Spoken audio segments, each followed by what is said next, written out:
welcome everybody here to the X-Bomb Sports Live Show. My name is Andrew Valentin, and I hope you're all having a wonderful Wednesday.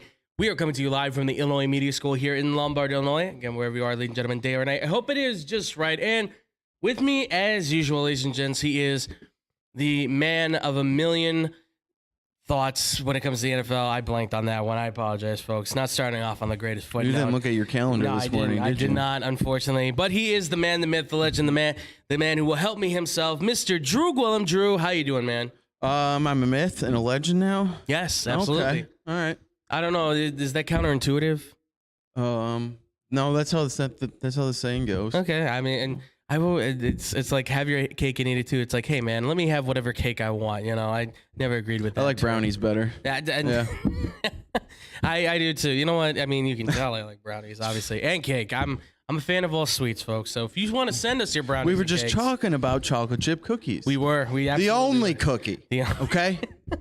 Hey man, I like Oreos. Well, that's as far semantics. As far as like oatmeal raisin, sugar cookies, right, like that. Oreo is like it's on a different level. It's a sub genre of cookie. It's different cookie. I hope you have enjoyed the X-Bomb sweetness talk. Ooh, X-Bomb sweetness. X-Bomb sweetness talk. They do want us a cooking show, so that's cooking, true. baking, you guys keep sending. I still have recipes sending me to me for things I don't think we can even make. One of them requires. One of you guys require alligator. It's not going to happen. Ooh, gators. Gators are good though, but I don't think I can. I'm not importing gator, nor am I getting a gator to supplement into food. Just little guy. Nah. Little baby one.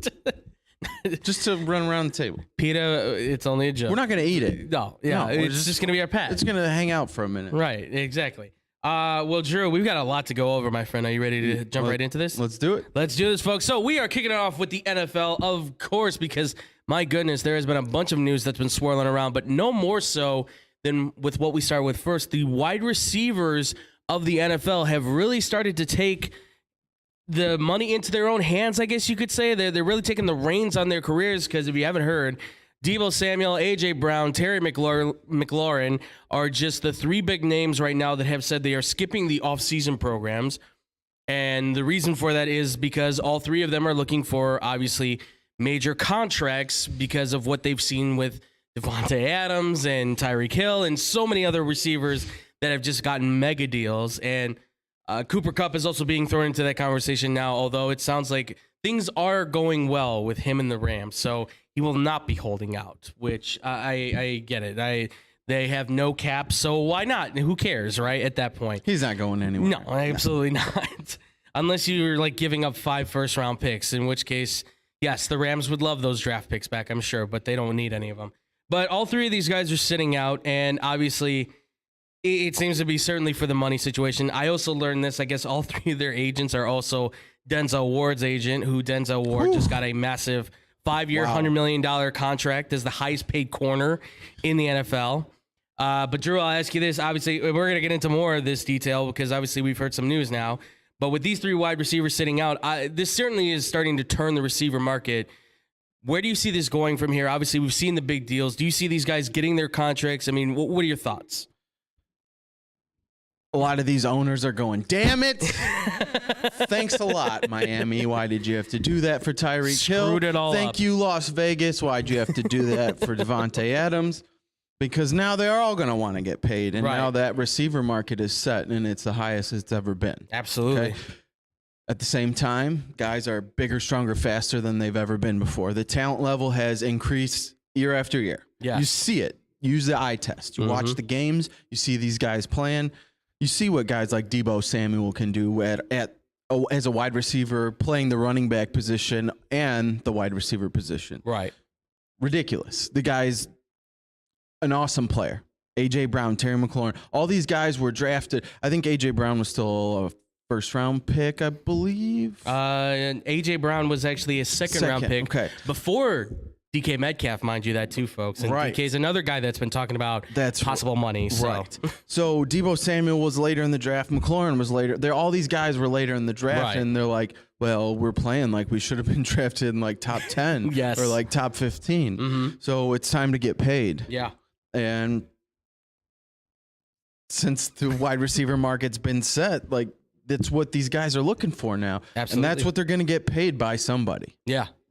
By somebody, which we'll get not necessarily their team. We'll get to next. Right. Yes. But these guys are holding out from the mini camps until they get their deals. Right. Which I can see with, the situation of Deebo Samuel, we'll get to in a sec, but I think these other guys are going to hold out for their deals. Maybe when it comes time to losing money, they'll be there and play. I feel like these guys aren't ones that are going to want to lose money, and especially the limited, they don't make as much as first round picks. Yeah. So I see them waiting to get their deals and holding out for that. But at the same time, if something happens like Deebo Samuel's case, we can just go right to that. Absolutely. Now. Yeah. I see them showing up and playing when the time comes to do so, but I see them also holding out as long as they can for the deals that they want. No, absolutely. I mean, like you said, with Deebo Samuel, obviously that's a special case. If you haven't heard, he has officially requested a trade from the 49ers. However, unlike some players out there, we have to remember there is no trade clause. He has no trade clause in his contract. He is still, I believe he's still on his rookie deal, if I'm not mistaken. I believe so.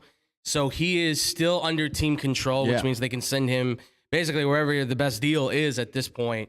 I'll say this real quick. For A.J. Brown and Terry McLaurin, those two most likely will get their contracts because, I mean, you may argue different from me, but I look at those two and I say that's the best player on the team for both of them. They are clearly the best player on Washington and the best player on Tennessee. No, I still think Derrick Henry's the best player on that team. Okay, well, yeah. So for me, that's second best player. But as far as the weapons on that team, they have to have A.J. Brown. Yes, otherwise there is no other receiver. Yeah, we saw what happened when he would miss time. Right. Julio Jones wasn't enough. He's way past. The Julio. Way past. Yes. His time. Absolutely. But yeah, that passing game is, you see what he can do on the field. Right. It's not very good when he's not there. Yeah, no, absolutely. And listen, as far as the Deebo Samuel system goes, the word is, I was listening to Rich Eisen's show. I've heard it now through the media.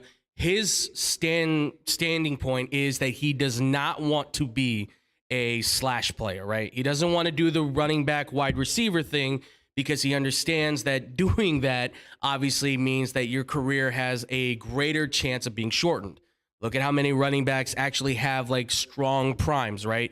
We look at guys like Derrick Henry and all these guys and we think, oh, they're superhuman strength kind of guys, right? I mean, Derrick Henry's a different kind of beast. Yeah. He's big, he's fast, he's got all that stuff, but that doesn't mean he's invincible. His very start of his career, he saw that last year. Right, exactly. Yeah. He got hurt, and then, I mean, obviously he put up huge numbers already in the beginning, but he's not invincible. He got hurt. He came back. He was clearly not 100%. They needed A.J. Brown. He scored the only passing touchdown for the Titans. Like, if they didn't have him, they're losing that game a lot more. So keep that in mind. Right. But Deebo Samuel, obviously, he's looking for the contract. It appears that the 49ers are not going to work with him, in which case, if he's getting traded, I mean, he's going to the team where they can get the best deal. That seems to be the case. There is also that word that I guess there's bad blood between him and I guess Kyle Shanahan. There's not really that kind of good back and forth between the two of them. It's kind of like, yeah, we shake hands, but it's like we're not really looking at each other. It's like we're looking off.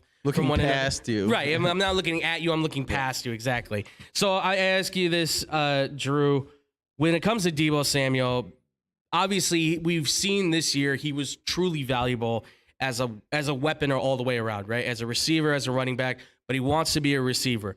Do you feel like there's a team out there that's going to, do you feel like there's a team out there that's going to make like the big payment for him to trade for Deebo Samuel? And then do you think he's also a guy that should be rewarded in said compensation for what he's looking for per the market of wide receivers right now? So the kinds of things that Deebo Samuel can do and has done for the San Francisco 49ers, they should be paying the man. Yeah. I understand that if your relationship has some damage to it between him and Shanahan, then that's a problem. Right. So if you're not getting along with your head coach, the play caller, and having whatever it is, arguments, butting heads, not agreeing with his what he's doing with you, it's just not a good situation. Yeah. And if that's not going to change, then I think that they should just trade him because they're going to get a haul for him. The guy is ridiculous. Absolutely. He's an awesome player. He should get paid for what he can do on the field and what he's done for them. And that's what San Francisco should be paying him for. Now, if he wants to go, I don't think he gets like Tyreek Hill money and Devontae Adams money, but that next step, that next level. Right. So I think somebody's going to pay a price for him. I think they're going to see, they may end up getting at the best deal that they can because this relationship may be so fractured now at this point that they don't want to mess with it. And you kind of see that. So the Houston Texans, with Deshaun Watson, they waited a year. Other players in the past, Le'Veon Bell, sat out, waited a year. Yeah. But eventually they were on their way and got traded. Okay. I don't think that this is going to be that kind of long-term thing for this one, but in the end, these guys hold out and they get traded. It's just how often has there been somebody who's just sat there and played out their contract and not gotten paid for multiple years? Yeah, you don't see it. Right. Yeah, he's gonna get what he's requesting. It's just how much is someone going to be willing to pay to get him? Absolutely. Yeah. Listen, there's no doubt that he's certainly a talent.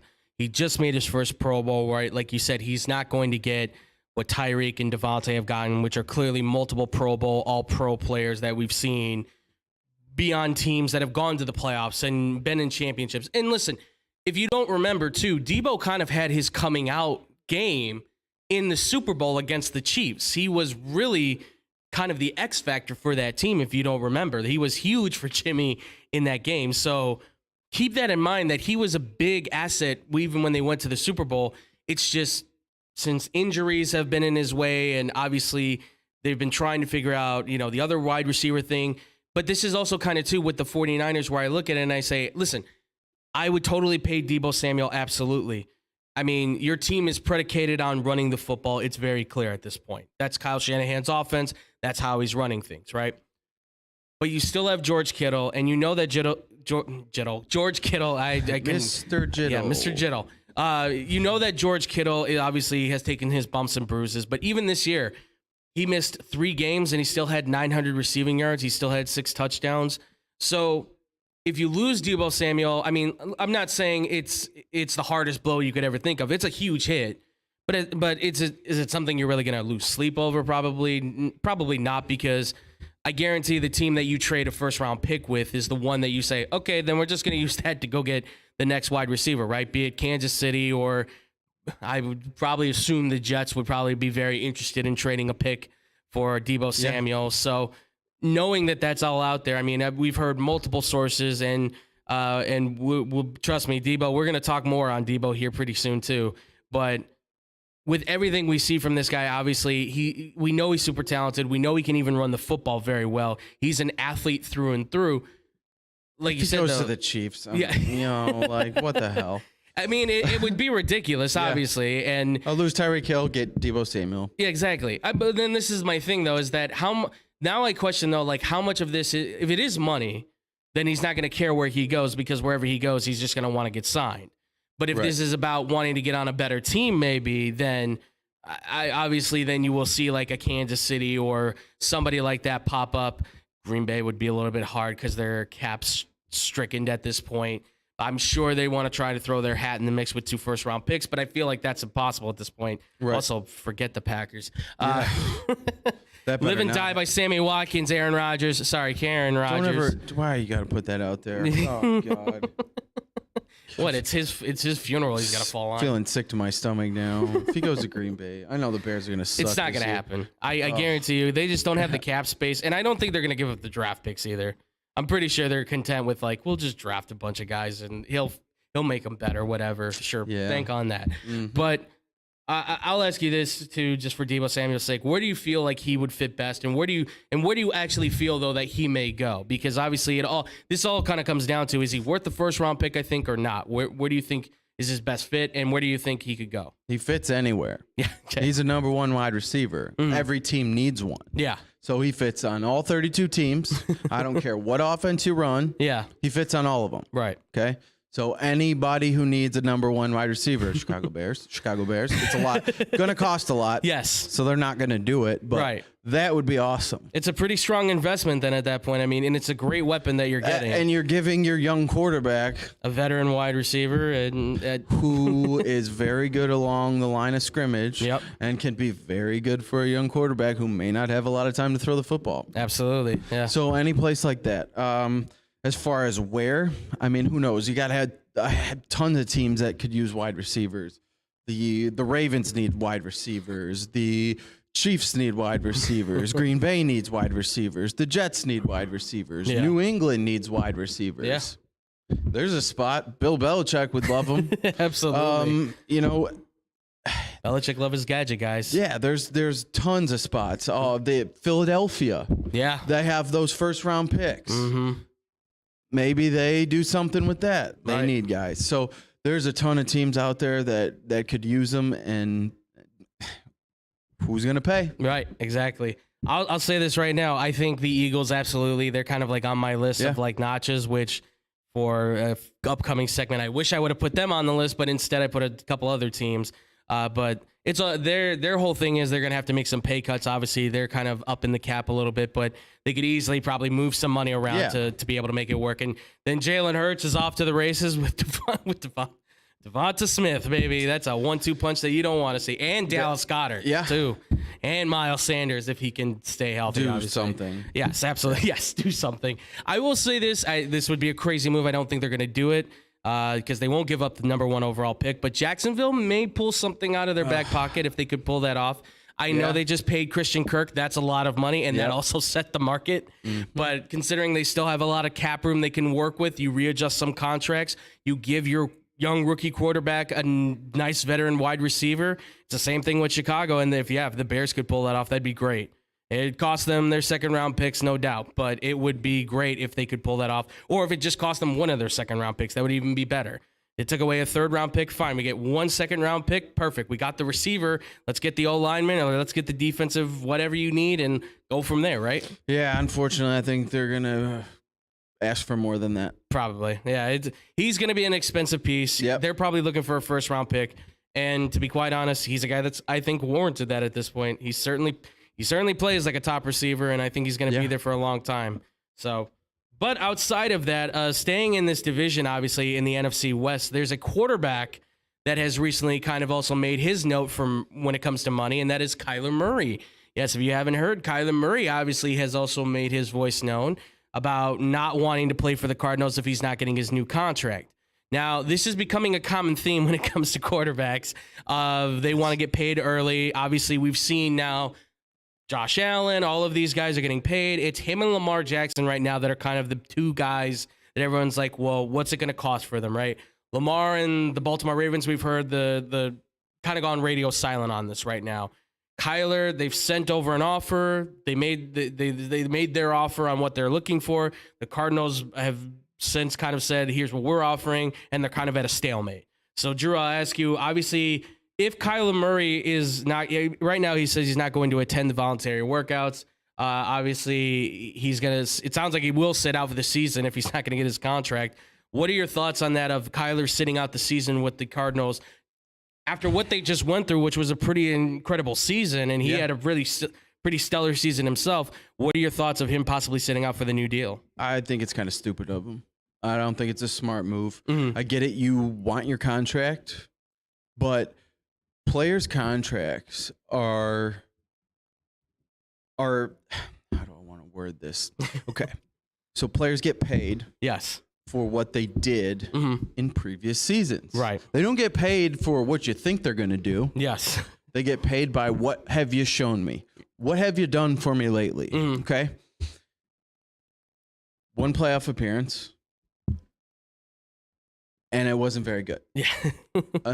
He starts the season out hot. right, for multiple seasons and then slows down when it gets to the big moments at the end of the season when you have to be at your best. Do I think Kyler Murray is a very good quarterback? Yes, I do. Mhm. Do I think he deserves to be paid? Yes. Do I think he deserves to be paid as one of the top tier quarterbacks in the league? No. okay, I don't think he's there yet. And like I said, it's what have you done for me lately? right, And if you have not shown that already, you still have room to improve. right, You have to get better still. You have to show this team that you're worth that huge contract that you think you deserve. Okay? So if you're not getting your team there and you're not the reason you're not winning because of this quarterback, then he doesn't deserve that huge contract and he doesn't deserve it yet. yeah, I get it. It's what they do. It's the way the quarterback market's been going. They've asked for it before their deal's up. What does he have? 1 year left? 2? I believe he has 1 year left on his deal. On if his I'm not rookie mistaken, deal. on his rookie Okay, deal, yeah. and then it goes to the 5th year option, if I'm not mistaken. But he's looking to get paid as early as now. So Right. Well, maybe they're not sold on him yet. yeah,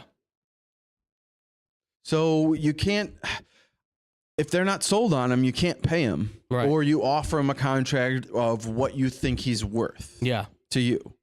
And if he's not going to take that and he's going to sit out and not get paid and miss money, I think that's a really poor decision for a young player of his caliber. I think he's a very, very good quarterback, and I think he's going to improve still. yeah, But he's got to be out there playing to do that. right, yeah, So absolutely. If he's not going to, I just think it would be a bad decision for him at this point in his career to pull this move. Yeah, no, I'm in the same boat with you. I think it's kind of you're making kind of you're tilting at windmills on this one. I get it. You want to get paid, but at the same time, if like you said, if the team's kind of like, well, listen, you just made the playoffs, right? I mean, think about everything too that Arizona did, right? That got to this point.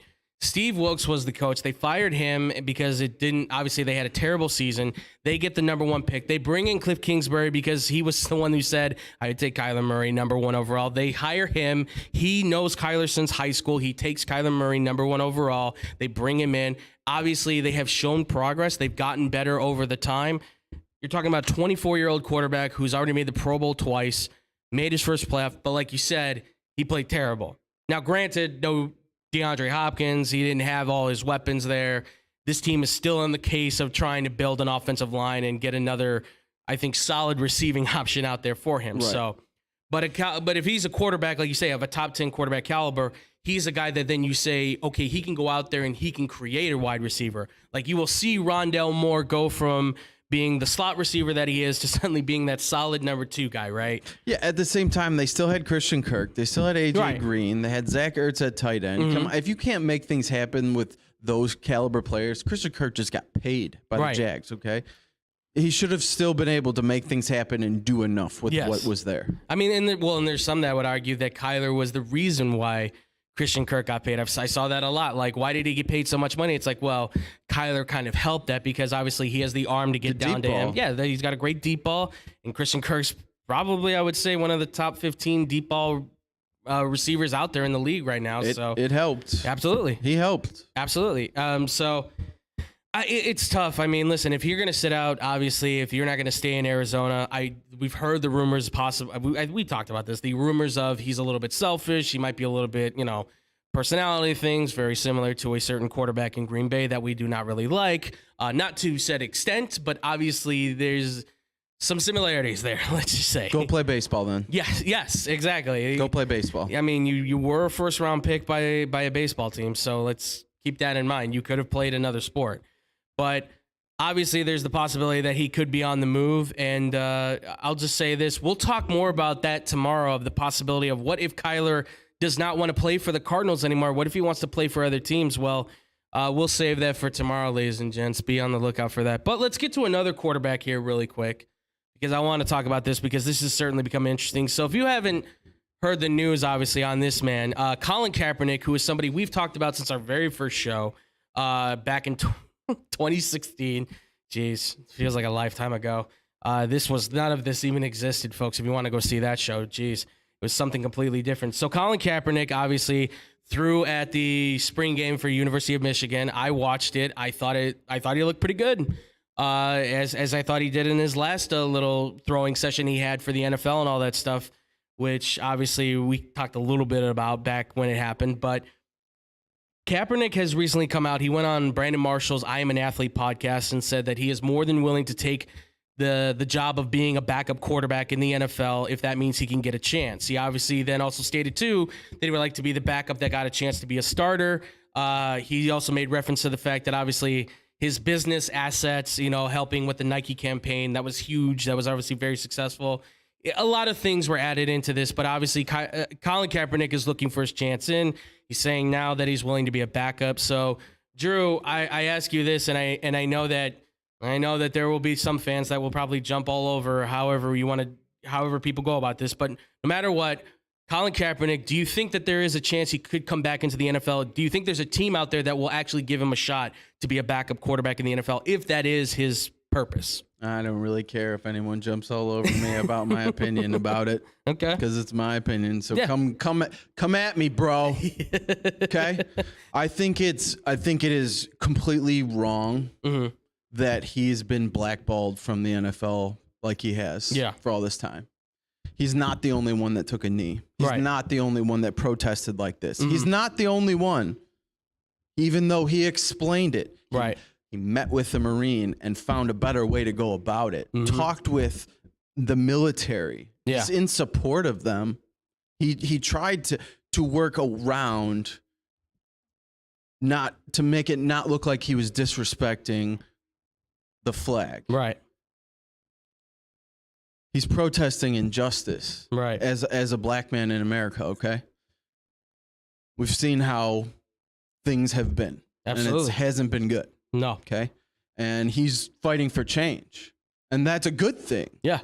Maybe everyone's not going to agree with the way he went about it, but guess what? Everybody saw that right away. And it caused a ruckus. It caused noise. The noise was there. Everybody heard what he was trying to get as his point across. Okay. The fact that he's been held out of the NFL and not been given another chance, it's crazy to me. I think it's wrong. I don't think it's right. I think he should have been given another shot, whether it was as a backup. I understand his numbers on the field, his play on the field wasn't what it was at the end there. Okay. But I guarantee you this dude's still better than a lot of the backup or even third string quarterbacks they have in this league. Yeah. So I don't understand why nobody's giving him a chance unless it's, hey, we're forcibly keeping this guy out. He's not allowed back. And somebody would have had to say that to every one of those teams, all 32 of them. If he's never given a shot again, then that's messed up too, because the fact that it goes to that point of, which would probably be Goodell, the commissioner, talking to the owners and coming in agreement, it's not going to happen. And that's really wrong. So I think he's good enough to at least be given a shot as a backup. And like he said, and the opportunity to show something in the NFL and do his thing again.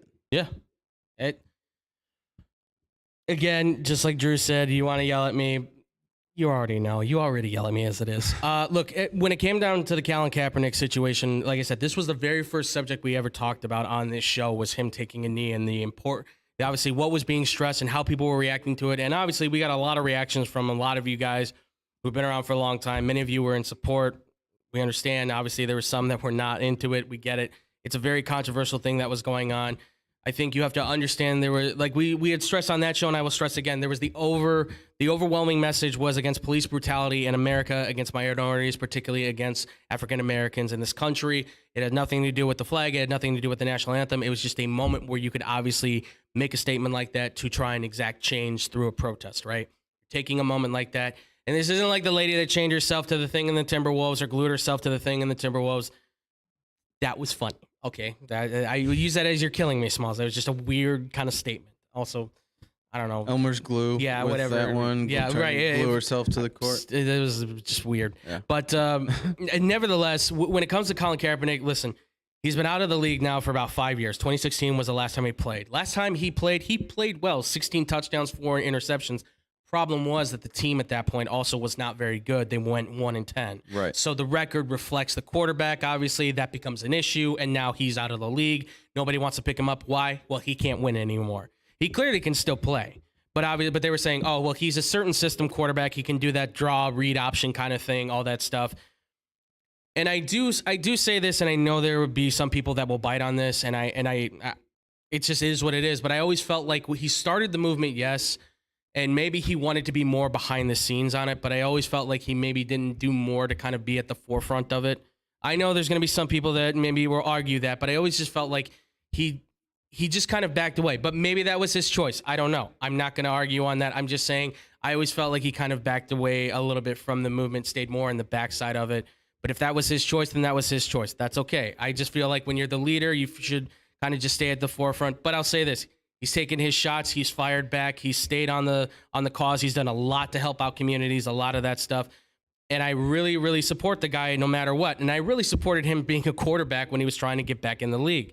I felt like absolutely because of what he was obviously saying towards the NFL, I understood why, yes, the NFL may not give you a shot when you're saying, obviously, the draft is kind of like the slave trade or whatever, which I get what he's trying to say, but also let's remember too, that slavery is being forced into manual labor without compensation. These guys are making a lot of money. They are getting compensated for their work. So, right. And I understand all this stuff is very controversial. I get that. I know. And who am I to say this stuff? I get it. Whatever. You want to send me your bad emails, you already do anyway. So I'm just saying that when it comes to Colin Kaepernick, it's understandable why the NFL may take, disrespect to him, because obviously he was saying things about that stuff. And then I think his former girlfriend, I still don't know if he's with her or not.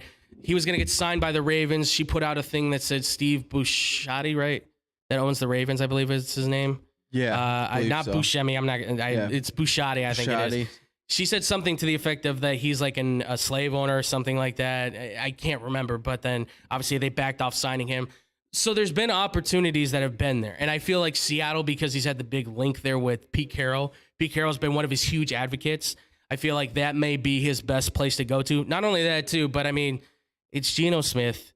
It's Drew Lock, which Geno Smith, for all he gets, crap for being a bad quarterback at times, yes, he's also still a decent quarterback in his talent, right? And he's very smart, too. Got to give him credit on that.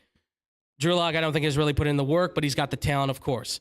I do think that Kaepernick could step in there and probably beat those two guys out, even to this point. Right. Maybe not be as fast, but his arm still looks as good as both of them.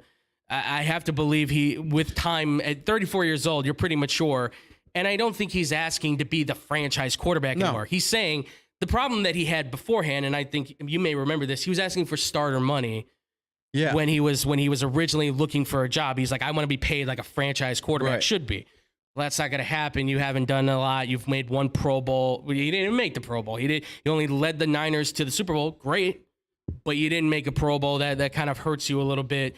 So, look, for all intents and purposes, everything that he's done off the field should not matter, I think, at this point. If that is taken into consideration, it should be what has he done that's good for the league, because there's already enough bad with Deshaun Watson, and you got guys like Ben Roethlisberger and Ray Rice and all these guys. Focus on what the good is this man has done, and let's focus on, can he play? And what's great is he said, all I want is a chance, and if I get cut, I get cut, and I know that's it. Somebody's just bring him to camp. Yeah. Bring him to camp. Let him play. Just, again. Opportunity. Yeah. Give him the chance, and if he's not good enough, then cut him. Absolutely. And then, but this is where I would say this. And it's not anything into the support of the NFL teams. I think the problem here is it's not about who's going to sign him. It's if you sign him and he doesn't work, now you have to cut him. And to be honest, to the NFL, and I speak straight to you, you're not going to win either way, right? Because you sign him. Oh, why you're signing that guy? You know what he stands for. Well, good for you guys. You're signing a guy. And if you cut him, well, good for you. You cut him. Well, you guys can't cut him. Do you know how you're not going to win either way. You're not going to win either way, whether you keep him or cut him. You're always going to be the ire of it's lose-lose, except for if he wins. If he like, think about it. He comes into a team, he takes over as the backup for a hurt starter or something. He goes and takes that team to a playoff, and they win a playoff game. Everybody switches their tune immediately. Or gets a chance to play because Drew Lock is terrible. Yes, exactly. And is chucking the ball to DK Metcalf and Tyler Lockett. Listen, it's a long shot, but who's to say he doesn't go to Seattle? They go 10-7, better than the right. What if he beats the Niners both times? Right? What are 49er fans gonna say? What are Cardinal fans gonna say if Kyler Murray sits out and was Colt McCoy, right? That's their backup. Yeah. If it's Colt McCoy versus Kyle, and how do you think that's going to play out? So I hope he gets a chance. I really hope it is Seattle because I think that's the best shot for him to start. If it's not, be a backup, help a starting quarterback, be ready. Go to a team like the Jets, help Zach Wilson get better. Go to a team like Carolina. Who knows? Try and beat out Sam Darnold. I think that could be a possibility. I don't know that would be all that hard. No, there's plenty of chances out there. Maybe, who knows? Maybe Lovie Smith, I know, is a good fan of his. Maybe Houston would be a good shot. I feel like it'd certainly be a better direction to go from Deshaun Watson to Colin Kaepernick. Right. I don't know, but I'm hoping he gets a shot. I understand that I understand people are going to feel this way and that way about the guy. I know he is controversial by the name itself, but he's a quarterback. Only in the NFL can you have 22 allegations against you and get paid $230 million fully guaranteed. $230 million fully guaranteed. And on the other hand, try and stand up for something and never be allowed in the NFL again. Yeah, honestly, the NFL is going to make whatever decisions it makes. Yeah, it's a shame, but it's their call. Ass backwards. Yeah, seriously. Ass backwards. Seriously, but you know what? Hey, we'll see. It's there's teams that have expressed interest. There's teams that have said they liked him. So we'll see what happens with Colin Kaepernick. Best of luck to him, by the way, too, folks. I'm just stressing that. From my perspective, yes, I support the man and what he stood for. I stand with him. So. But away from the NFL, we're going to get into some NBA here because a certain team here in Chicago has got a playoff game. It's got to play here tonight. Plus, we're going to be talking about all those other playoff games that have been going on right here on the X-Bomb Sports Live Show.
Welcome back, everybody, here to the X-Bomb Sports Live Show. My name's Andrew Valentin, and I may have just thrown my back out sitting in a chair.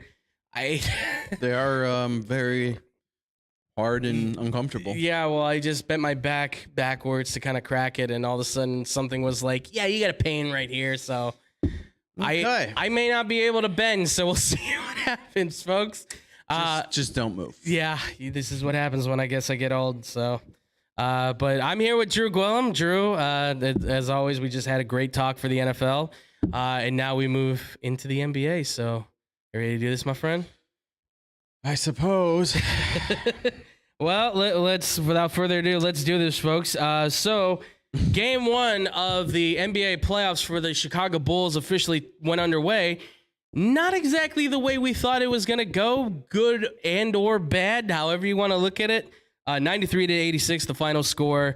Bucks win game one. Giannis, actually, of course, having a game for himself, but not your typical game. Obviously, we know he probably could have done a lot more, but still dominant nonetheless. But Drew, right off the bat, I mean, very close game, 93-86. It felt like a very classic kind of 90s game, almost, if you will. Very aggressive from the Bulls, something that we haven't really seen in a while. What are your thoughts on how they played against the Bucks in this game one? What did you see that you liked from them, and what else, obviously, did you not like from them as well?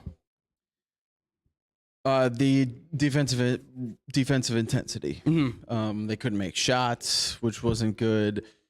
2 of 10 from the 3-point line from multiple players is not good. Not good. Right. The fact that they were in it, I was thrilled about. The way the game started, you're like, oh, here we go again. Right. Another blowout. Yeah. You got to be kidding me. But they came back. They were close at halftime. They kept it a game the whole time. Right. This was their best shot to get a game. Okay. I think this was their best shot to get a game. Milwaukee's not going to. I don't think Milwaukee's going to play that poorly again. I don't think Giannis is going to play that poorly again. Okay. I think this gives them some confidence in the opportunity to be in these games now and not go back to those blowouts. I think that's going to happen. You're going to get a game or two of these, maybe they get blown out. Right. But they either have to win tonight or they got to take one. They have to take both at home. But it's going to be tough. It's going to be very tough against a team that's more talented than them, more together. And I don't want to say more together, but been together longer. Yes. And they've been through the championship run. Yes. And won. Yes. They won a championship. Yes, and won. So this is still a new team for the Bulls. Yes, getting the playoffs is awesome. I would love to see them take a game. They have to do more. They can't. If they make a lot of those shots, again, I get it. It goes both ways. If if Milwaukee made a lot of their shots, then they would have blown them out. But they had a chance to win the game, and overall, that's a good thing. That's a really good thing for them for not beating them once and getting blown out in all of them. Yeah. First good thing I will say, bravo to Patrick Williams, because he had the utmost difficult job of going one-on-one with Giannis Antetokounmpo for almost the entire game, which, again, kudos to that young man, because to be 20, 21 years old and say, I'm going to take on the best player, not just on the team, but maybe in the league, the face of the NBA, I think, at this point, or the upcoming face in the NBA at this point, to take that guy on and hold him to 27 points is pretty impressive. I will give him that, because the way Giannis has played before, he could easily have 30, 40 points. We've seen it multiple times.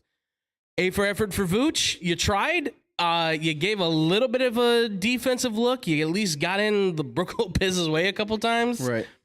If you had a big man in there who could swat back, who could play better defense, it would certainly help out a lot. But he did lead the team in scoring, obviously. Credit on that. But even if he's making those threes like he's used to doing, his career percentage was right around 39, 40%, something like that, I think. Yes. If he's making those shots, it's a different story. Right. You could deal with some of that defense. Yes. Guess what? You're knocking down these threes. Right. He's not doing it. No.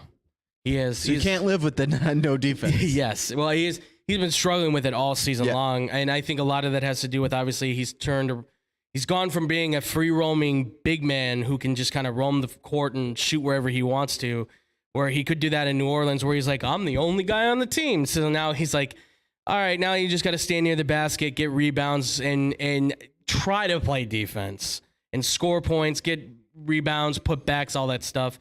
It's not really his game. And that's what I think has really hurt him, is that now he has to fit into a certain role.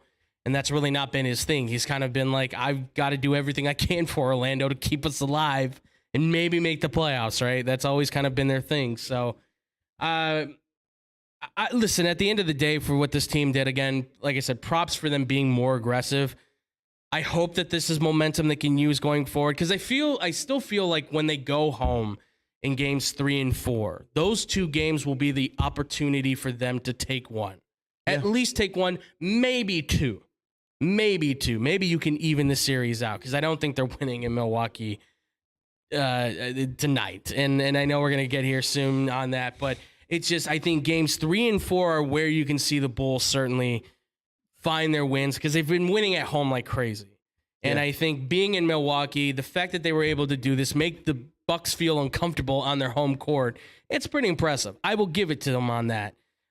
But then the Bulls also looked uncomfortable as well because DeRozan was, 6 for 25, right? Yeah, 6 for 25. They were 7 for 37 from 3. You can't do that and win the game. It's just not going to happen. You had a chance to close it out. You really did. But if Levine has to hit those big shots. Zach LaVine has to score 40. Yes. Okay? You have to score 40 tonight, or you got no chance. Yeah. Okay? You want to be the guy. You want your max deal. $200 million. You're a big money player. You are that guy. You can score from all over the court at any time. You have to hit those shots. Absolutely. Have to. I feel like they have no choice. Not that they have no choice. I feel like they're going to give him a big deal at the end of the season. Yeah. Feel like he's going to get his max deal. Earn it. Yeah. Go earn it in these playoffs. You've never made it to the playoffs before in your career. You finally do. All this time, you've improved your game over the years. You've done so much. You've just the year after year, new things from this guy. Yeah. And the things he can do, they're amazing. Yeah. They are amazing. Guess what? You need to do every single last one of them tonight and going forward in these playoffs. Have to. Go earn that money that you're about to get paid and show them that, guess what? You're in good hands with me. Absolutely. Yeah. Obviously, listen, I still think DeMar DeRozan has to be there for sure, but LaVine has to be the 3-point guy. Yeah. You have to be Mr. Big Shot. Literally, you have to be Mr. Big Shot. You make the big shot. Right? We see this from all these guys, and we're going to get into one of these games here real soon, but you see the top guys making the big shots, the game winners, right? You have to be that kind of player. That's why that's what you want from your money, right? That's what you want the money to say. You want it to say, I'm a superstar. I'm one of those guys. I've made the All-Star now twice with this team. You've been the leader on this team now for X amount of years. Yes, DeRozan came in and really shined. Absolutely. I think he's become the leader for sure. Yeah. But if that's the case, then you should feel no pressure then to be that guy. Then you should feel the pressure to just say, all I have to do is make shots. We need the LaVine DeRozan combo that was both of them just going out and draining buckets. Yeah.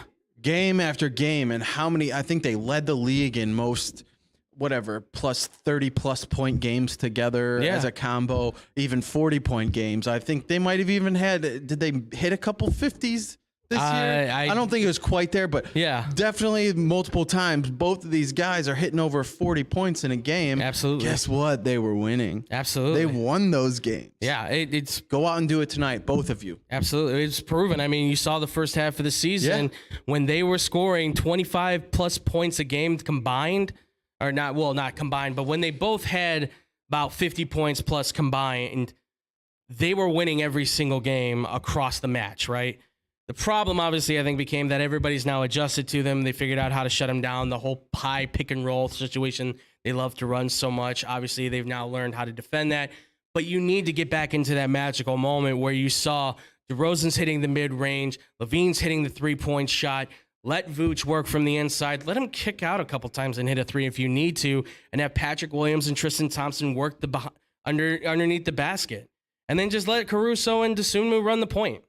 I mean, because Alonzo's not coming back. So you're going to have to find just one of those guys runs the point, is the master of the pass, play defense, and you can win a game. You can win 2 games. You might be able to even pull the upset. It's like a 0.0001% chance it happens. But obviously, as it stands right now, listen, Chicago, still Milwaukee's favored by 10. The over-under's at 225. I mean, do you see this be? I'm seeing it as a blowout, personally, myself. I feel like Milwaukee's going to come kind of slap them in the face. But then after this, we could go back home. The Bulls probably might tighten up and get a little bit better. But what are your thoughts for upcoming? Deep breath. Yes. Mr. Miyagi. Yes. Yes. Okay. I'm going to go the optimistic route. Go for it. I think Zach is going to do it tonight. Okay. I think he's going to come out and just ball out. All right. Okay. And that's going to be a big thing that keeps him in it. It's those big buckets in a playoff game, playoff atmosphere is going to boost everybody. Everybody's going to be up. Yeah. They're going to hit. He's going to hit some of those shots.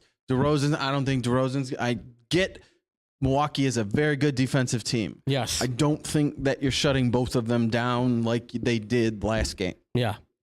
I think we're going to see a lot more from both of them. I think you're going to get one of those. Come on, let's go. It's time to turn it on. And I think they're going to do it. Hop on my back and we'll take off. Boys, Okay. let's go. Yep. We're going to knock our shots down. We're going to make these. I think they're going to be ready to go. Do I think they win? No. Okay. I still don't think it's going to be enough. But I think they're going to stay in it still. Okay. And I think it's going to be because of Zach LaVine having his playoff coming out party. Yeah. Please be right. Yes, absolutely. Yeah, I like your optimism. I do, Drew. And Not a blowout. it's not a blowout. It's not Andrew, a blowout. Okay. Fine. It's not a blowout. I That's do all right. think You already called it. Yeah, I did. It's just I feel like it's the opposite on this one. It's just Milwaukee's gonna be like not good enough. Giannis is gonna say on me. He's gonna drop like 25 at the half or something. I'm sure.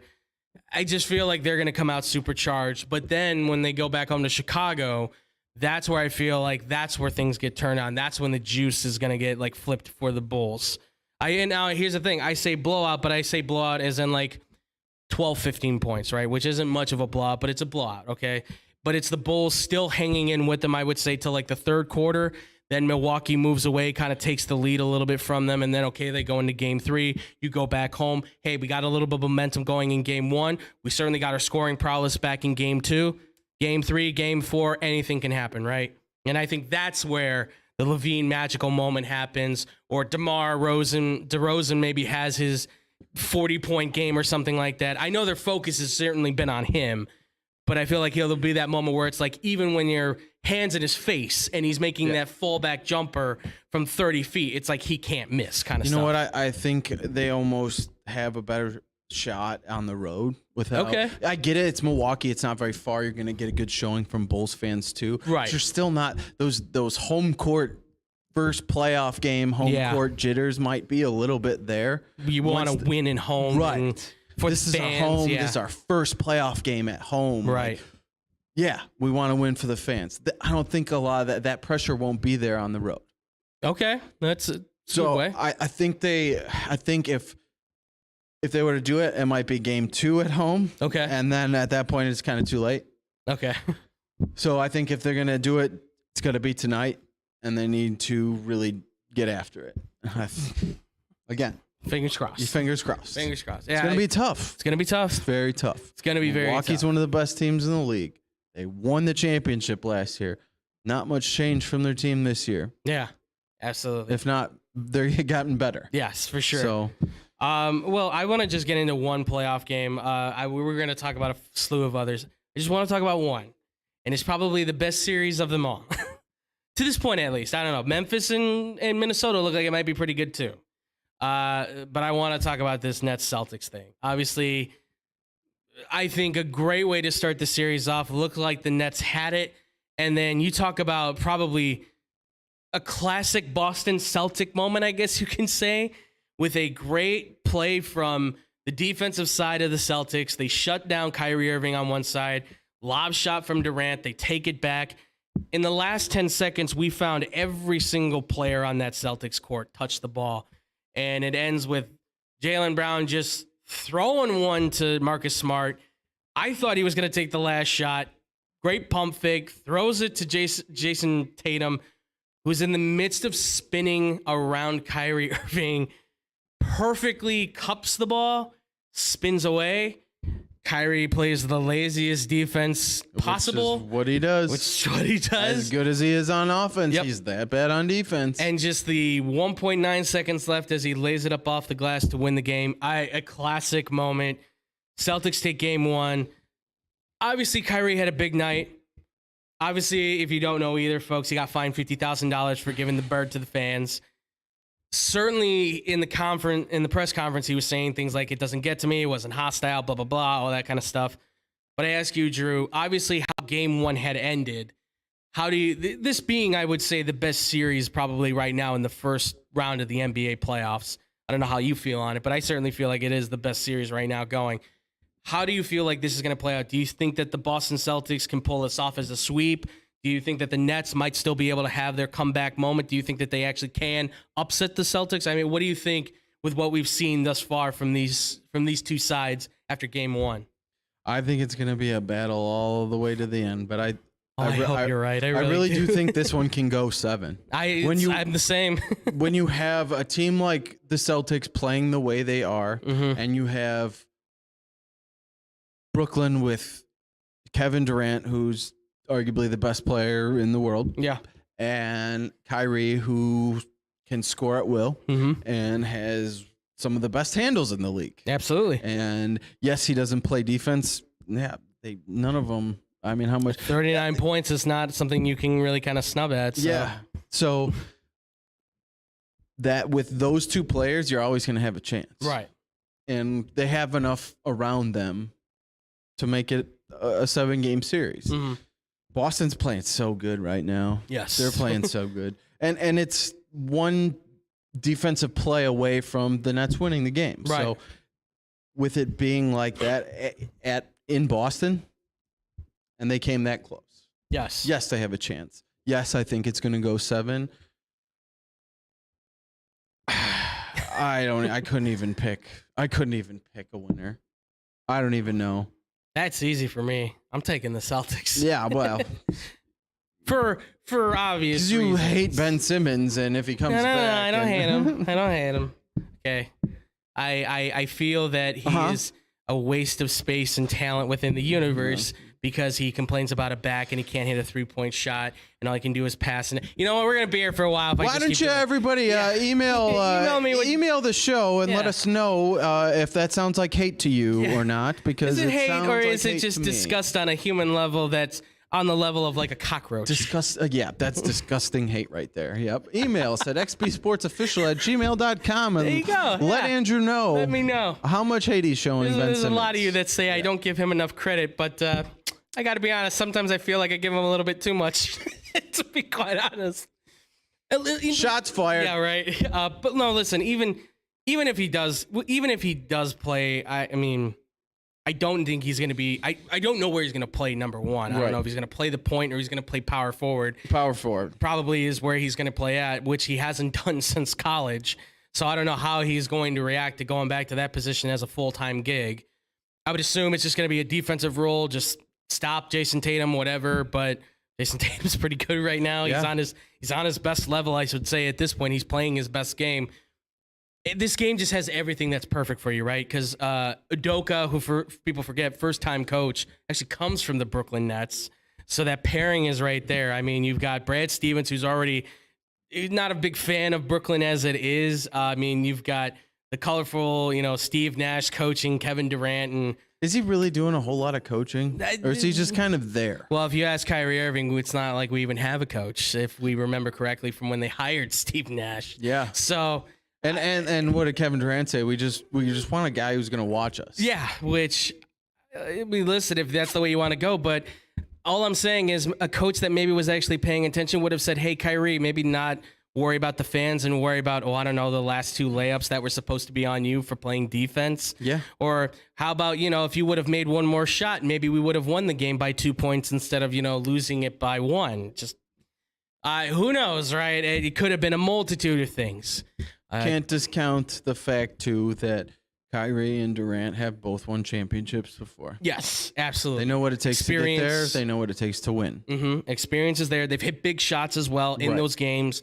So you always have to be on your toes with them. But I don't think you have to really worry too much on Brooklyn. This could be an easy 5. This could be a sweep, possibly. I think if they do lose this game, which right now, by the way, that's our up 43-31. So they've got a good lead right now, 12-point lead. So... But if they do end up losing this game, I think there's a good chance they don't win the rest of the series. There's a good chance they could get swept. But it is Brooklyn, so if they do win this game, if this does stay the way it is, I think there's a better chance this goes 6-7 games at that point. I think it's going 7 anyways. I hope it does. I really do. I want to see this thing go to that game 7, 10 seconds left. Jaylen Brown with the last shot or something like that. No, you know what? Let's make it Al Horford because, why not let the old man make the last bucket or whatever? I feel like that would be a better ending to it. So he's played really well for them. He this has. year. And I think bringing him back, his experience himself, has been so crucial to them, and I think has helped take a lot of the weight off of Brown and Tatum to be like the guys. It's like, all right, let Al Horford be the leader. You guys just play.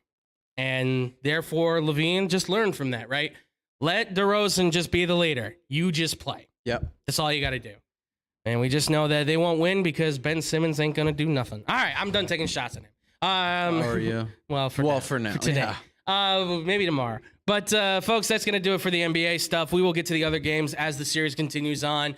Obviously, there's a lot. I know Phoenix just got upset. Devin Booker's not going to be back. So there's a lot that's going on right now for the NBA playoffs. There's much more drama that will ensue. But when we do come back here, folks, we're going to play our fun game, and we're going to get out of here. So don't go anywhere. We'll be right back here on the X-Bomb Sports Live Show.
And welcome back here, ladies and gentlemen. That's right, you're back on the X-Bomb Sports Live Show. I'm Andrew Valentin, and I'm still here with the very delicious man himself, Mr. Drew Gwellum, ladies and gentlemen. So delicious. So delicious. Like brownies, folks. It's like cake and brownies. GLAMOROUS.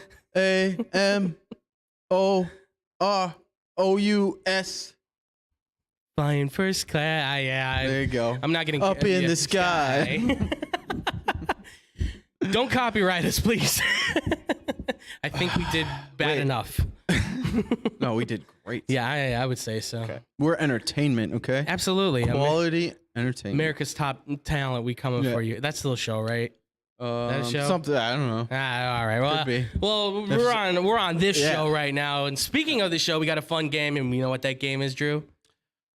I do, but tell me anyways. It's player swap, folks. That's right, where we take the top players from teams, we put them on other teams, swapping them with other players of the same position, and then we predict the outcome of both players swapping positions on said teams.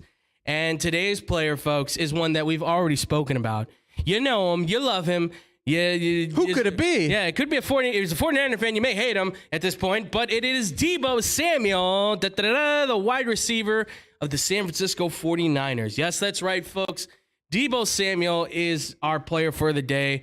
Obviously, last year had a Pro Bowl season, first ever, 1,400 yards, 6 touchdowns. Really strong. I mean, one of the best wide receivers in the game last year, as well as heading to his receiving core. He also ran the ball 59 times, 365 yards, 8 touchdowns. A true athlete through and through. I mean, I think he put Cordero Patterson to shame, to be quite honest. But he's more wide receiver, I would say, than running back. Where Patterson's more running back, I would say, than wide receiver. So fair, whatever. But that's semantics, I think. But Drew, are you ready to do this player swap? Let's do it. Let's do this, folks. So, like I said, I wish I could have revisited this now, but whatever. We'll just roll with it as it is. I think it still works. So the first player we're doing, Deebo Samuel on the Indianapolis Colts. So he is now swapping places with, Michael Pittman Jr., the top receiver for the Indianapolis Colts. Now, this is something I also bring up, too, because I also have now heard as well that this is also something that could possibly happen because the Colts are looking into the potential of possibly trading for Deebo Samuel.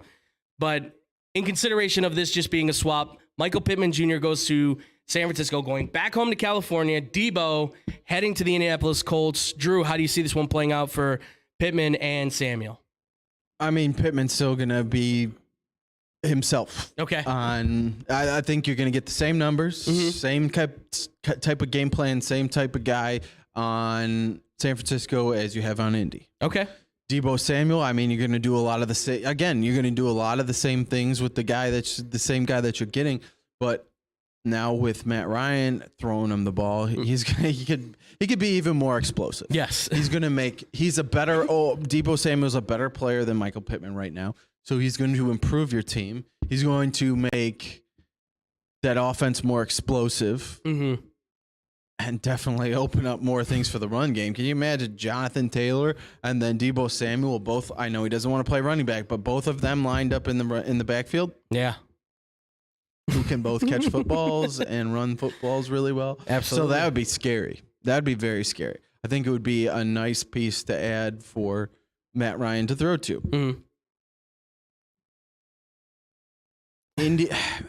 San Francisco is still getting a nice piece. They're getting a nice big wide receiver who can go up and high point the ball and catch it anywhere. Absolutely. Good hands as well. Mm-hmm. So I think with Pittman's improvement, adding Pittman to San Francisco and then having why can I not think of his name? Brandon Ayuk. So Brandon Ayuk can do a lot of the same things that Deebo Samuel can. They're kind of similar, kind of different. But adding Michael Pittman to that, and then you have two receivers that do different things, but both do things well. Yeah. I think that has the potential to improve San Francisco as well. Yeah. I think they'll roughly stay around the same range because Deebo Samuel is an excellent player. Whether he's got that size that Pittman has, it doesn't matter quite as much because he has everything else. Right. No, that's well said. I think Deebo Samuel on the Colts, I think that's the weapon they need. That's their special guy, their go-to guy. Obviously, you have Jonathan Taylor, but now you say, all right, Matt Ryan is either handing this ball off to Taylor, throwing it long to Deebo Samuel, or they're running probably some sort of trick play with Deebo on a receiver sweep or something like that, some crazy play, because he's just a great athlete. And I think that helps the Colts possibly be division champions at that point. I'm thinking like 11-6, maybe even 12-5. That's how good I think this team gets with Deebo Samuel adding that extra level of speed, strength, all that stuff. His yards after the catch is incredible to watch. He is so strong. For a guy that's only 215 pounds, he runs like he's like Derrick Henry. And it's incredible to watch him do what he does. Shrug tackles off like nothing. Absolutely. Nothing. And having Jonathan Taylor only gives him that much more relief, which means you're getting more out of him. So he's going from 77 catches. He's probably going around like maybe 90 to 100 probably. Just that Frank Reich calling these trick plays with the two of them. Because Deebo Samuel is because of that running back ability and that strength, he is so good at the line of scrimmage. Yeah. He's really good at blocking as well. So guess what? That helps Jonathan Taylor in your run game. Absolutely. But not only that, he's so strong and he does so well catching the ball around the line of scrimmage. Screen passes, 1 yard hitch, or a quick slant that goes 2 yards, and then he takes it to the house. Absolutely. Yeah. And his red zone ability is going to be crazy at that point. So with that kind of a quarterback and running back combo to kind of be the distraction. Clearly, you're going to think Jonathan Taylor. Boom, you just hit it out to Deebo Samuel. He's going to have a lot of touchdown catches. Michael Pittman, on the other hand, for San Francisco, I agree, because George Kittle's going to see a lot more of the ball then at that point. Ayuk's going to get his catches here and there. But for the most part, I do think he's going to be at least for the wide receivers, he's going to be their top guy. Might get into double digits on touchdowns. He's going to be a really good red zone piece as well. He's not fast like Samuel fast, but he's pretty quick for what he is. You can still throw the deep long ball to him. You've also got Ayuk on the other side. Can't get his name right. Ayuk, whatever. BA on the other side throwing the ball to him. And you got speed with him as well. Kittle over the middle. There's a great opportunity then for a guy like Trey Lance to grow with those guys and become the quarterback that I think he's supposed to be at this point. So, and I will say 9-8, 10-7, give or take. I don't think it makes them that much better. Probably the same as they were last year. Right. But it's still something that I think that will help them out. But hopefully they can keep Deebo Samuel around for Trey Lance, Because, geez, if they can't get Debo with Michael Pittman, my goodness. Now, if Indy just does straight that. up trades for Deebo Samuel and keeps Michael Pittman, look out. 13-4 is going to be probably the outcome. Look for the Colts to be great. Yeah. Matt Ryan will be smiling. Oh, he's already smiling. Oh, yeah, okay, absolutely. but it's gonna, fair enough. Yeah, he's smiling. All right. Well, our next team is going to be Deebo Samuel on the Washington Commanders. Another guy we also talked about was Terry McLaurin. Right? We said that he's possible. Looks like he may sit out. We said that he also probably looks like the guy that might get his contract. And I understand that the contract thing is still probably on the table when this movement happens too. Let's just say that he gets his money. All right. Let's play that game. He gets his money. It is what it is, right? So Deebo Samuel goes to the Washington Commanders. Terry McLaurin on the 49ers. What do you think, Drew? How do you think this plays out for both of them? Well, I think it definitely benefits the Commanders' offense. Okay. Again, now they have Carson Wentz at quarterback. Mm-hmm. Can Carson Wentz really throw the football very far? He's got a good arm. He does, but it's not very accurate, but yeah, he can throw a lot of shorter passes. Right. I know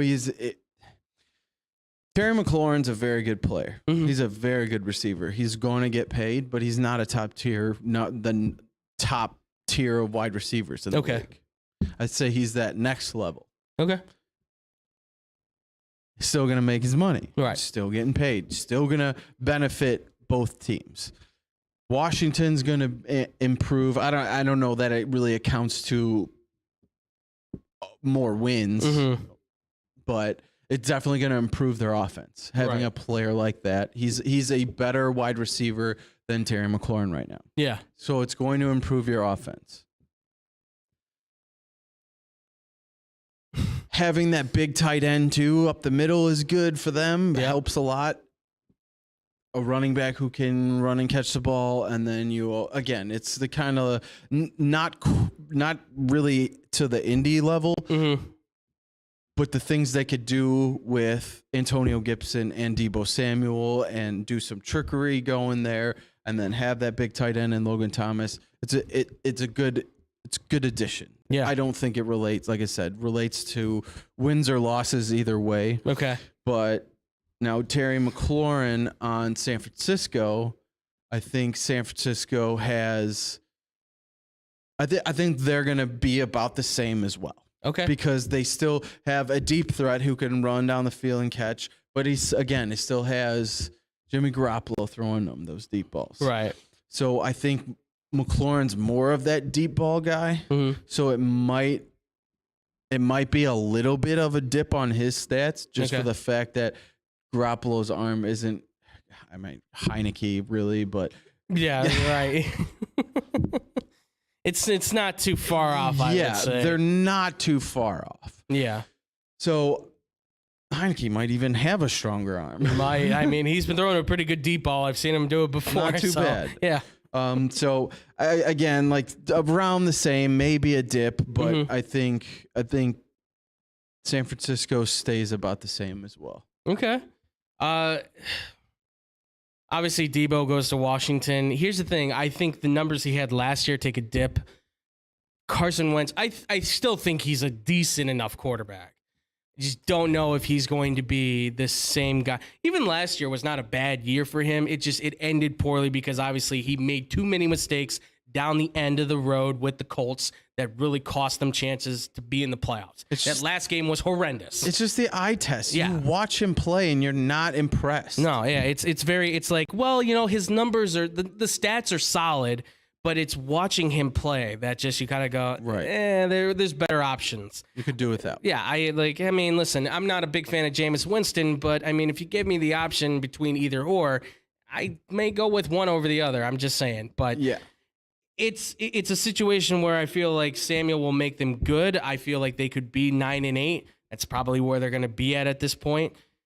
The trick plays that you can run with him because obviously J.D. McKissick's going back to Washington, if I'm not mistaken. He did not sign with Buffalo. He's staying with Washington. So Antonio listen, this is predicated on he's willing to do some stuff in the backfield. Right. I don't know if he is. I'm probably not going to want to run it. But let's say he do some trickery of a wide receiver, coming out of the backfield, run the wheel route, right? I mean, I think he can be that kind of guy. I mean, I think if he gets paid, like, hey, I'm Yes. playing both positions, I'm at a greater risk for injury. Right. I think if he gets paid, compensated for that, he'll be fine doing it. absolutely. So I think he takes a hit on the numbers. I don't know if he has double-digit touchdowns, but Yeah. I do think he helps Washington at least stay competitive in that division. Probably, at this point, they probably can finish second in the division at this point if they add him to the team. So I give him that at least. But I don't know about that. yeah, well, it depends on the Eagles. I mean, this is all predicated too on they haven't had the draft yet. We don't know who they're going to draft. So, I but know you don't like the Cowboys, but they're still pretty much good. better offense. Yeah, that's true. That's very true. If only you would have just traded Zeke, man. But I just don't. I'm done with Zeke at this point. But although he will be coming up at some point, folks, trust me, he's on my special list for a saving grace day. But as far as Terry McLaurin on the 49ers, I agree. Nothing really changes with him. Similar numbers. I think maybe more touchdowns. Again, it depends on the quarterback, right? If it's Jimmy, a lot of catches. Think a little bit more yards, not as many touchdowns. If it's Trey, less catches, couple more yards, maybe gets to double digits. I think they may go like 10 and 7, 11 and 6. I think they can because I think he is a clutch receiver. He's shown that ability to be clutch. Third down, he makes such amazing catches. I mean, Taylor Heineke's his quarterback, and I mean, he had I don't know how many third down catches when last year with Heineke. He had like at least like 10 of them that I can think of. So I agree though. I don't think much changes too much there with them. All right, for the next guy, we've got Deebo Samuel on the Baltimore Ravens because, again, this is also something I've now seen with him saying he want to be traded that could possibly happen. So this would be with Marquis Brown, the very small wide receiver that plays in Baltimore. So, Drew, Marquis Brown goes to San Francisco. Deebo goes to Baltimore. How do you see this one playing out for both sides?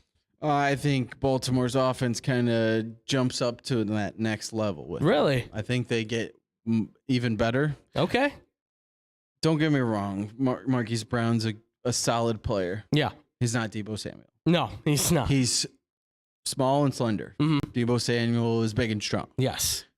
And like we said, shrugs off tacklers like nothing. Mm-hmm. That toughness there and his ability mixed with Lamar Jackson and what he can do. And while he's still not a great deep ball thrower, it's gotten better. Yeah. He's improved. Make another leap, and you may have something there. Yeah. I think this could put Deebo Samuel over the 100 receptions. If Marquise Brown's getting 91 there, Deebo Samuel's getting more. Yeah. He's getting more touchdowns than 6. He's having a higher yards per reception. I think he does very well there. Okay. Yeah. The way they could get creative again, if he wants to do some running back things with Lamar Jackson. He would have helped out a lot this year. That could be a very, very, very scary backfield. Yes. And plus adding the millions of running backs that they lost last year, their starters back. Yeah. That could be a very scary backfield and a very scary offense, especially with a top tight end as well. Yes. So I think his numbers increase on Baltimore. He has better years, more touchdowns, all of the above. Yeah. Now Marquise Brown going to San Francisco. I don't think it accounts to. Maybe they're going to be slightly worse. Maybe a loss worse with Marquise Brown because, again, he's small, slender, doesn't do the same types of things that Deebo Samuel can do. Right. He runs deep routes. Yeah. That's a Marquise Brown. Yeah. Mostly runs deep routes. You don't see him doing a ton over the middle or doing it. He'll get killed. Right. Yes. So him going to San Francisco, again, it's a deep threat. I don't see him necessarily getting the 91 receptions because I think a lot more of those receptions would go to Brandon Ayuk then. Yeah. And George Kittle. I think he's just more of a third option there. Yeah. With room to improve still. He has that, but Yeah, I think his numbers, the receptions go down, but I think maybe the yardage kind of stays similar. Okay. And I think honestly touchdowns go down as well. Okay. Yeah, listen, Deebo Samuel on Baltimore really kind of pushes the luck on my Cincinnati Bengals, unfortunately. Yeah. That makes that team pretty good. Listen, he's also one of the top blocking wide receivers on top of being a pretty good pass catcher as well, so that helps out. When guy like Lamar's Lamar Jackson, scrambling yeah, a around, lot. yeah. This team might actually go to like a wishbone offense kind of thing at some point because of all the options they would have if J.K. Dobbins and Deebo Samuel and Lamar Jackson. And then you put in Rashad Bateman as well and Marquis Andrews. Yeah. This team becomes very good. Obviously, if you get Ronnie Stanley back at left tackle, that helps out a lot. This team becomes very more predicated on running the football. I don't think Deebo's numbers go up. I think they go down because obviously Mark Andrews, I think, is still the favorite. I feel like Mark Andrews is still the favorite guy. More short routes, more underneath routes, a lot more intermediate stuff. I think still 1,000 yards, but you're not getting the 1,400. About the same amount of receptions, I feel like. Maybe about 8 touchdowns, 9 touchdowns. It's again, this is just a lot of what I've seen with Lamar. I agree, his deep ball is improving.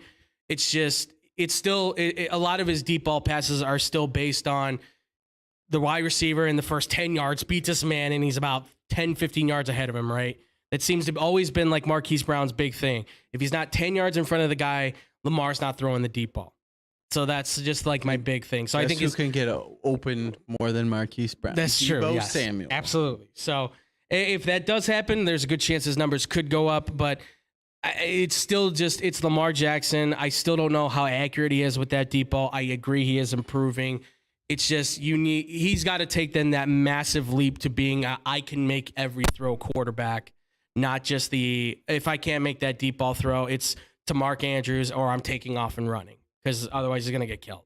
So, but I do think that he absolutely helps this team. They go 11-6, 12-5 probably. They probably might win the division, maybe be very competitive in the playoffs all of a sudden because now they've got a receiver threat, or really a weapon threat at that point with Samuel.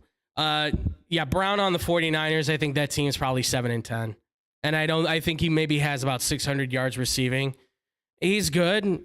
It's just that when you look at the corners in the NFC West right now, I mean, I'm not saying he's taking on Jalen Ramsey, but he'll plays quarterback, not going to see a lot of the ball. Trey Lance plays quarterback, maybe about 800 yards. Kind of what Ayuk did last year, 800 yards, 5 touchdowns, something like that. But not anything too big. It's still going to be George Kittle as the number one, and everybody else will be next. And we can't forget about Elijah Mitchell, too, who I'm assuming is just going to have another ridiculously great season. God, the kid's so good. If he stays healthy. Yeah, if he stays healthy. He should have had 1,000 yards if only he wouldn't have gotten hurt at the end. So I'm rooting for you. I also would really like to draft you on my fantasy team. But I know somebody will probably steal him from me like he did last year. Who? Yeah, I wonder who. Who did that? I don't really. I'm not holding that grudge. Wasn't It me. doesn't really matter. It's all right. My team was. I stole all of Cameron's players anyway, so it does not matter. Yeah. All right, and the last but not least, I wanted to do the Eagles. I should have done the Eagles probably, but I have the Lions with Amon-Ra St. Brown, with Deebo Samuels swapping with Amon-Ra St. Brown, going to the Lions. Again, I know they're the worst team in the league, yada, yada, yada, all that stuff. But Drew, I ask you, Amon-Ra St. Brown is another USC wide receiver going back home to California. You've got Deebo Samuel going to the very terrible Detroit Lions. What are your thoughts? How do you see this one playing out? I think they kind of do similar things, and really? they do similar things well. I think what you saw from Amon-Ra St. Brown once he kind of took off was, hey, guess what? We're doing things kind of close to the line of scrimmage, but he's running routes all over the field. Right. Deebo Samuel does that same thing. Mm-hmm. He runs deep routes. He runs through the middle. He runs short routes along the line of scrimmage. So I think... Do I think Deebo Samuel is the better player right now? Absolutely. Right. So adding him with Jared Goff, it gives that stability at the position that you know what you're getting with this guy. You know this guy is the guy. Mm-hmm. Yes, Amon-Ra St. Brown had an awesome second half of the season. Yes. But is it going to be? Was it just like kind of rookie growing pains and then you kind of took off and this is who you're going to be? Right. Is it more the former or the latter? So Right. it's still yet to be seen with such a young wide receiver. So I think definitely he elevates Detroit. He's I feel like he would be a big Dan Campbell guy. Okay. Just the way he plays. Yeah. He plays tough. He plays strong. He bites kneecaps. I haven't seen him do that yet, No. but just the way he shakes defenders off, Yeah. I could see Dan Campbell running to the middle of the field and chest bumping him after he shook off 3 defenders. He does have a very old school vibe about himself. Right. So I could see that being like his kind of guy. Okay. So I mean, hey, who knows? Maybe he will end up on Detroit. I hope not as well. But so I think Jared Goff is actually has a better arm than Jimmy Garoppolo. I agree with that. And with the opportunity and Deebo Samuel's potential, he's got the opportunity to have much better numbers. And I think he could do it. Okay. I think he'll be targeted more. He'll have more receptions because they don't have as many options. Right. So he will be a big time target for Goff. Just like Amon-Ra St. Brown was at the end of the season. Yeah. He's going to be a target monster. He's going to get a lot of passes thrown his way and be a huge piece of that offense. And then adding DeAndre Swift and Jamal Williams in the backfield, a 1-2 punch there. Throwing Deebo Samuel in back at times as well. DeAndre Swift is a very, very, very good pass-catching running back. Yes. So splitting him out too and having Deebo Samuel out there along one side and then maybe a Hawkinson splitting out on the other, you've got a lot of options to throw to there. Yeah. While having Jamal Williams in the backfield or something like that. You know? So I think Deebo Samuel could actually have better numbers in Detroit, as crazy as that sounds. Okay. Because of Detroit, but you saw just Amon-Ra St. Brown and Jared Goff's connection. Right. I think it'll be better with Debo. Okay. Now, Amon-Ra St. Brown going to San Francisco, I think it being somewhat similar styles, I see from them. I think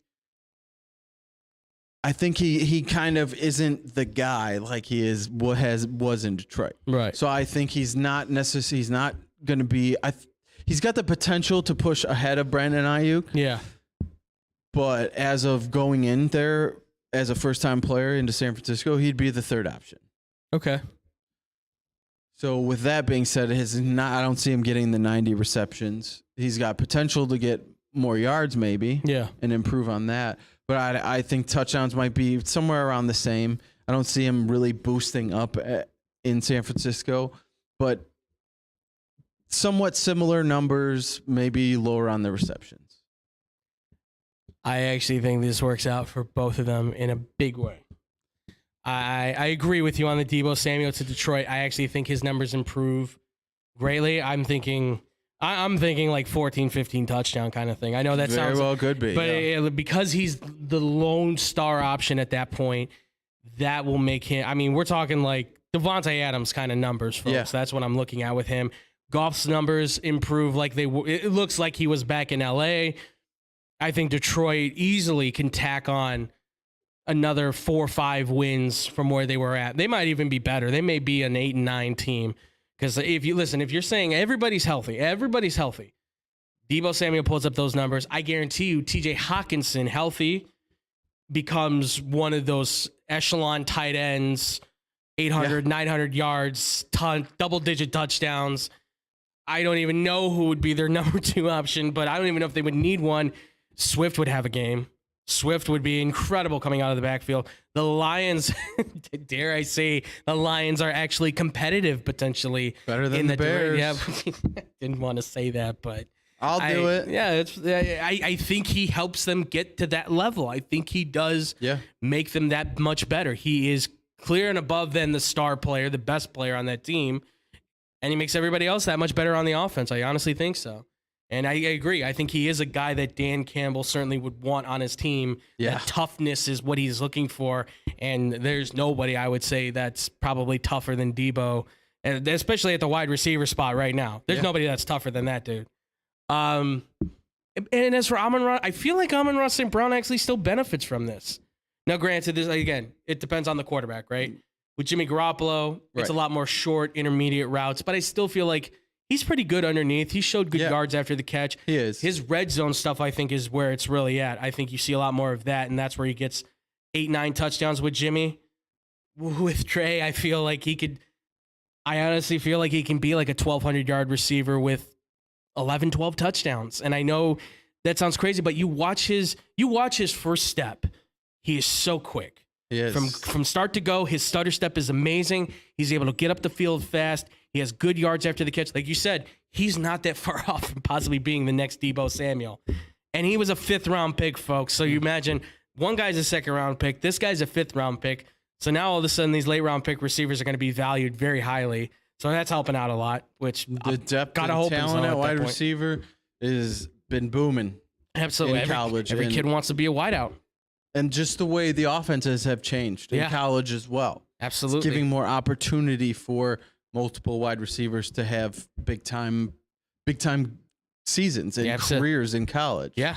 And I just feel like because, like you said, he would be the 3rd option, right?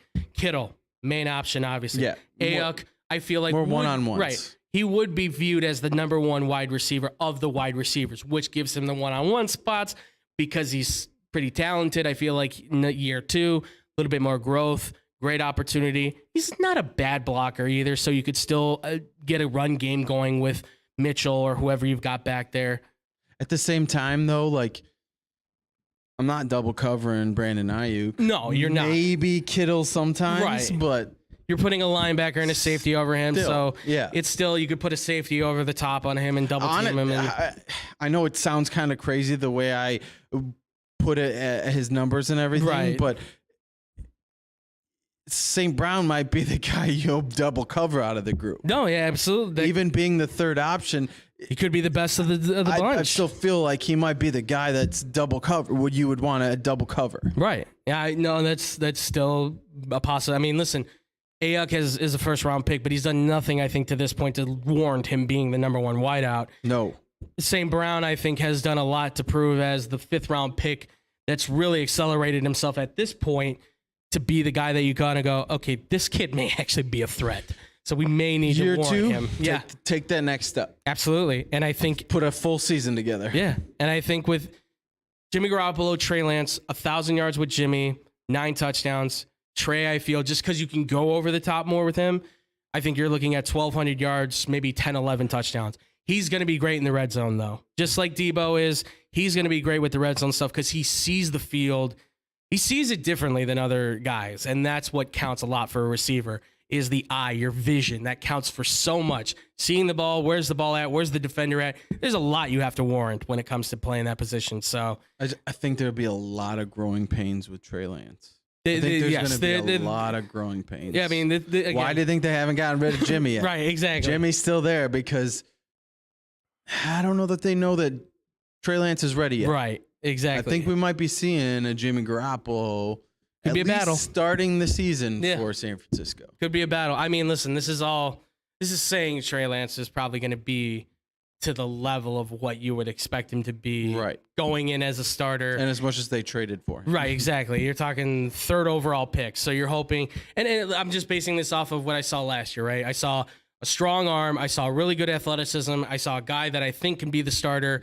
Obviously, we'll see what happens with the Niners if he is. They keep saying the rumor is that the word is that he's going to be the starter. Rumor has it. Yeah, but we don't really know if we're that's not going to be. Singing. Okay, yeah, I'm sorry. Oh, we were playing games. Yeah, no, cool. Yeah, we're playing games. Okay. But no, I honestly think this is a win-win on both sides. I think Detroit gets better. I think the San Francisco 49ers, they don't necessarily get better per se, but they don't lose anything. Right. They still keep somebody around. Again, predicated on who's the quarterback or not. But that's going to do it for the game, folks. That is player swap. Again, please keep sending them in. I have a giant list going right now of NFL players, NBA players, MLB players. I don't know how I'm going to do golf for some of you. I don't know what you think I'm going to do with that. I'm not playing that game. I don't know how you do player swap with golf. We're going to need a certain David Dykstra in here to play your player swap golf game. Can you do player swap golf even? Is that possible? No. I'd swap it with the caddy maybe, but I don't even... Because it's still the same because they're still singles. I don't understand it. Let's do tennis doubles. Somebody was pretty funny and they sent me a polo, like horse polo. I don't know how that works. Okay. Trade the man for the horse. Yes. Very good. Very, very good. High five. Very good. I had to on that one. That was good. So if you want to see polo swap, we'll do that one. And that's be a pretty good sport. All right, folks, that's going to do it for the show. Drew Gwillem, as always, thank you so much for being here, man. It's always a pleasure. Always fun. Absolutely. We'll talking sports and nonsense as well. Absolutely. And the nonsense will continue as always, folks. The nonsense will never change. Never especially change. From me. And I'm proud of that. Yeah, I'm proud of it too. Well, please, man, let them know where they can find you and all your nonsense all over the place, man. You can find me and my nonsense here every Wednesday and Thursday. And check me out on Instagram at d.gwill25 and Drew Gwillem on Facebook. There you guys go. Make sure to go follow him on all the social media, guys. Any questions or comments you have for him, please make sure to direct them at him. No naughty stuff, please. Unless you want to, in which case direct it directly to him. I'm tired of reading the emails that you guys send to me for him. All right, I'm just gonna start forwarding them to you. I mean, I'll respond. He will. I will respond. I've been doing the response for him. He's flattered. Okay, let's just put it that way. How about that? And if you guys want to find me, you can find me. I'm touched. Yes. If you guys want to find me, I'm at the Fluffy Guru on Twitter. If you guys want to follow me even more, I'm at Boom Crew Captain on Instagram. That's where you guys can mostly catch me on social media. Guys, obviously we're back on Facebook. Hooray! You guys can find us obviously on our Facebook page. You can like and follow our Facebook just so you can see when you go live. That's facebook.com/TeamXBombSports. You can also check us out too on our YouTube page as well. Every Wednesday, yes, I know. I slipped up there. YouPoo. On YouTube every Wednesday and Thursday, 5:30 to 6:30. That's a different website. Don't Google that. You can catch the show every time there. Also, too, guys, if you want to find us on social media, at XBombSports on Instagram and Twitter.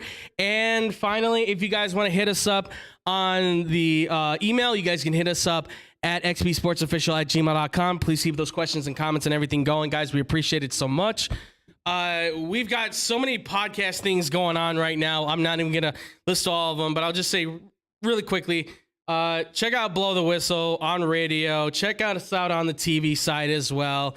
Make sure to listen to our boy Brandon on 94.3 Genuine Radio, where he's doing his thing for the radio side. Also, too, check out his podcast as well, Baseball Banter with Brandon. They just dropped episode 3.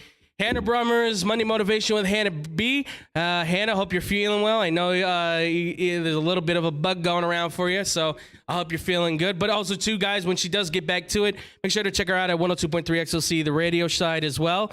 Check out the boys as well from The Parlay at theparlay.com. They're doing great things with the new season. And as well, check out the guys from the Fake Football guys, too. And that's going to do it for us here, ladies and gentlemen. Thank you all so much for listening. Thank you all so much for watching. We'll see you guys tomorrow for the show. And as always, much love. Peace out, Boom Crew. Go Bulls.